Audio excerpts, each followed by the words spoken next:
Рефлекстерді көлденең жолақты бұлшық еттің жиырылуынан оңай байқауға болады. Конъюнктивті тітіркендіру қабақтың қағуына әсер етеді. Ыстық затты қолмен ұстаған кезде бұл осы рефлекторлы түрде қолды тартып алуға алып келеді. Көптеген рефлекстер денені және мүшелерді қауіпті жағдайларда зақымданудан қорғау үшін іске қосылады. Оңай байқалатын және бақыланатын рефлекстерден басқа, біз байқамайтын көптеген басқа да рефлекстер бар. Дене қызметтерінің көпшілігі шартсыз рефлекс арқылы реттеледі.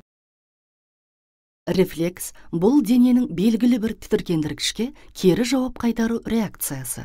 Ыстық немесе өткір зат сияқты тітіркендіргішке жауап ретінде қолды тартып алу рефлекстің бір түріне жатады. Тітіркенуді қабылдайтын мүше рецептор деп аталады.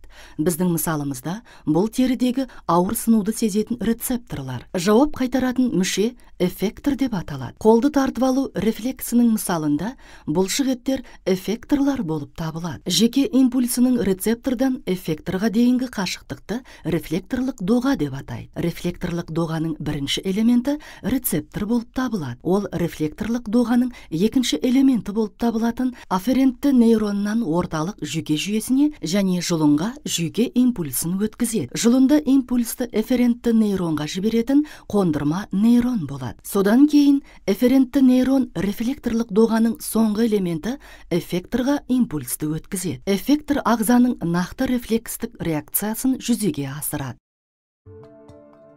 Жүйке жүйесі қоршаған орта тітіркендіргіштеріне екі тәсілмен ерікті және еріксіз реакциялар есебінен әсер ете алады.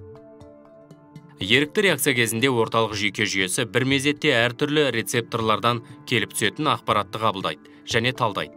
Көрсетілген жағдайда жолда бағдаршамның өзгеруі, жаяу адамдардың қозғалысы, басқа көліктердің болуы. Осыдан басқа бұл жүйе мидағы есте сақтау қабілетін пайдалануға мүмкіншілік береді. Ерікті реакция уақыт жағынан айтарлықтай ұзақ реакция. Міндет қаншалықты күрделі болса, реакция соншалықты көп уақыт алады. Еріксіз реакция немесе рефлекторлық әрекет қайталанбастан кенет болатын әрекет. Көптеген әрекеттер нәтижесінде өмірге өте қажетті жүректің соғуы, тыныс алу, жұту немесе ас қорыту сияқты әрекеттер белгіленген үлгі бойынша кенеттен автоматты түрде жасалады және саналық бақылауды талап етпейді. Рефлекторлық әрекеттердің келесі бір ерекшелігі, олар көбіне тез және ағзаны әртүрлі жарақаттардан жиі сақтайды. Рефлекторлық әрекеттердің туындысы көбіне орталық жүйке жүйесін қамтыса да, олар сана арқылы реттелмейді.